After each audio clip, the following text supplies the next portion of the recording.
You're listening to Skeptoid. I'm Brian Dunning from Skeptoid.com. Top 10 Best Pro-Science Celebrities.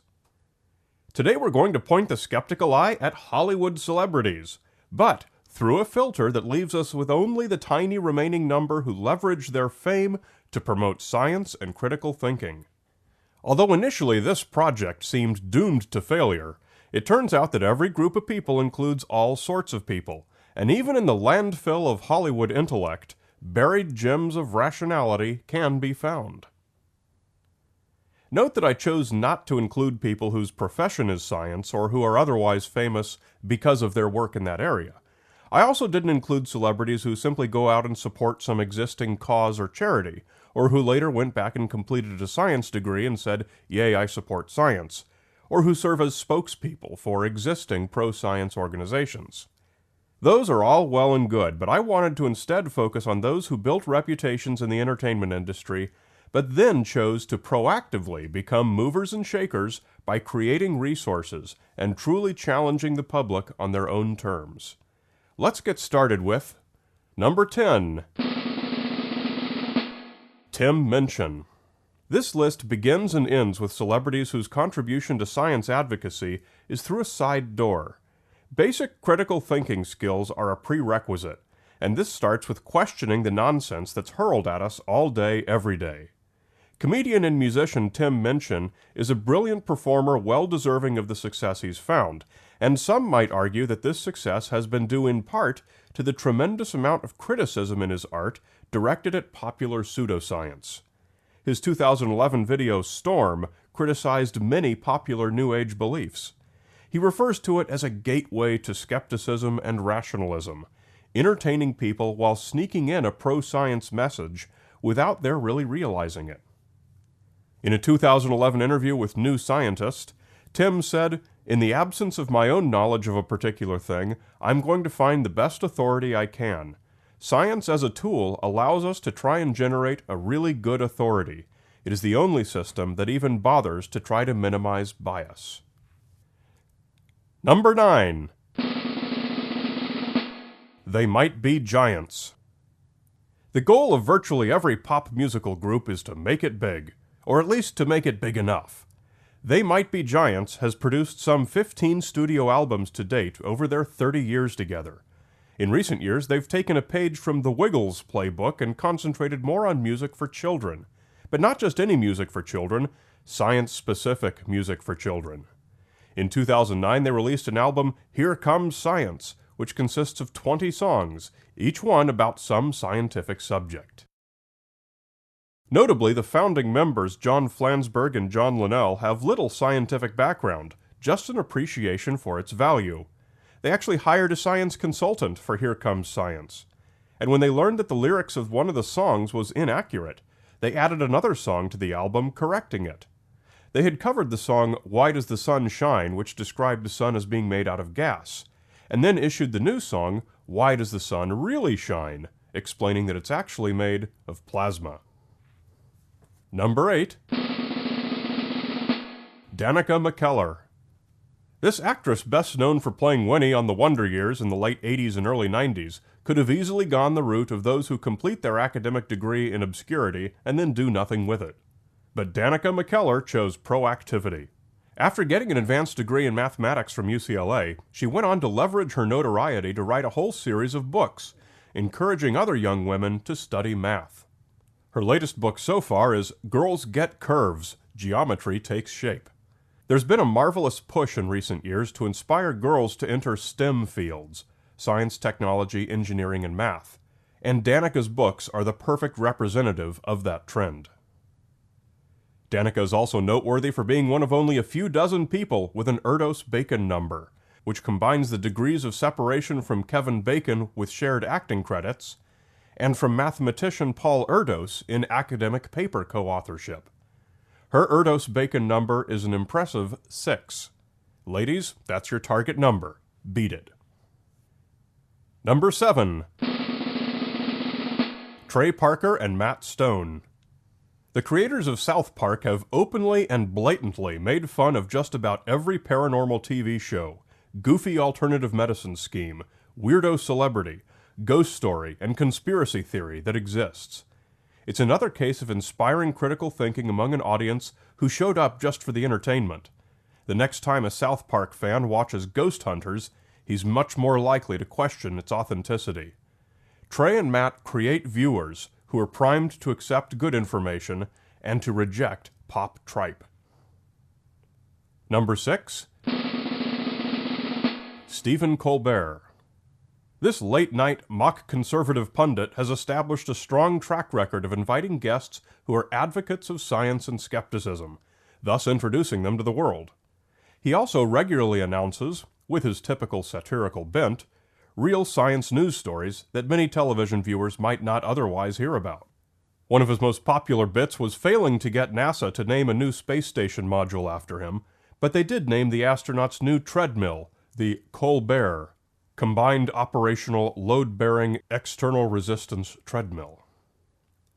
Notable mention and a shared spot at number 6 for talk show hosts Jon Stewart and Craig Ferguson for doing an equally good job of promoting good science and intelligence rather than typical television codswallop. Number 5. Alan Alda. The actor's efforts at communicating science are best known through his hosting of the Scientific American Frontiers television series, but he does so much more to promote science on his own. He loves to work directly with the scientists in such projects as his course, Improvising Science, developed as a visiting professor through Stony Brook University's Center for Communicating Science, which he helped create, in which he teaches improvisational skills to scientists to help them become better live presenters to lay audiences. Alan's latest project is The Flame Challenge, in which scientists give their best answer to the question, what is a flame? The twist is that the contest is judged not by other scientists, but by thousands of 11-year-olds in schools all across the country. I can think of no better measure for whether your science communication is engaging to the general public.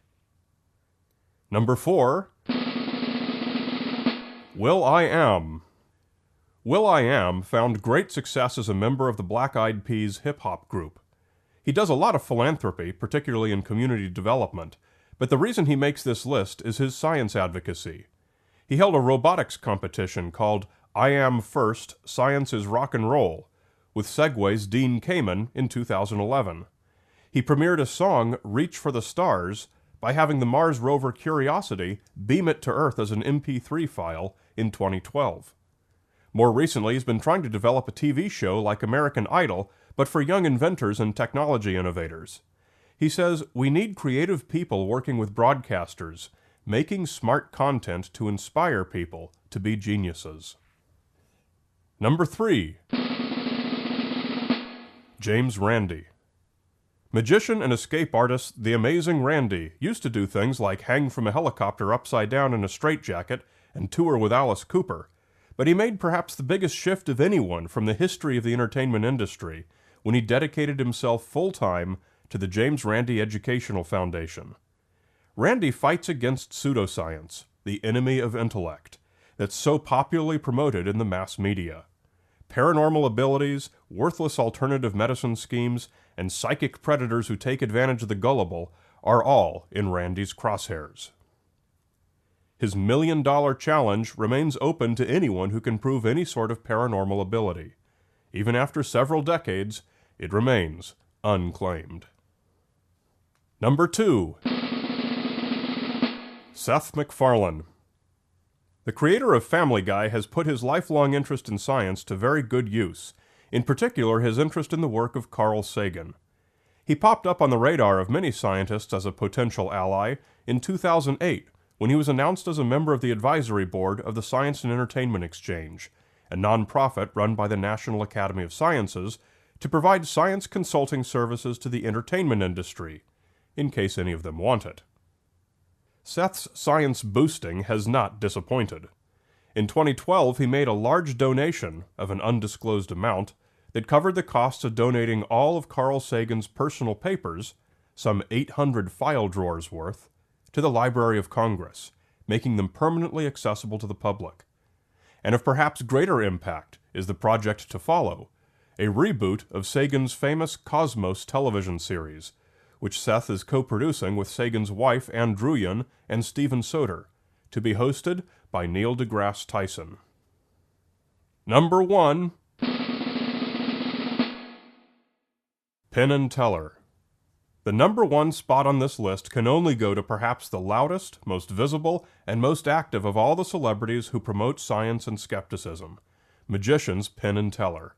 They talk about it during every single performance of their Las Vegas magic show. Their Showtime series Penn and Teller BS, I have the clean tag in iTunes, was probably the most outspoken program in history, encouraging people to think critically and learn the way the world really works. The lesson you learn coming out of the most popular and successful magic show in the world is that you are easy to fool, and that there are lots of people looking to take advantage of that. Science advocacy only takes you so far if people are unable to distinguish good science from bad. The critical thinking skills that Penn and Teller hammer home with every one of their shows are fundamental to being able to do good science and make the world a better place. And for that, in addition to being loud and in everyone's face and everywhere you look, they win the top spot. In conclusion, I had a lot of help forming this list. I got many suggestions, and I whittled it down based on the criteria I gave at the beginning. I was sad to see that I was left with a list including exactly 1 non-male and exactly 1 non-white. Diversity in science advocacy remains a serious problem. And it's a problem that is self-exponential, if that's a phrase. Celebrity fan bases often match their own demographics, and as long as celebrities are role models, which will probably be forever, we will need more celebrities following the example of those listed here, or the problem will multiply.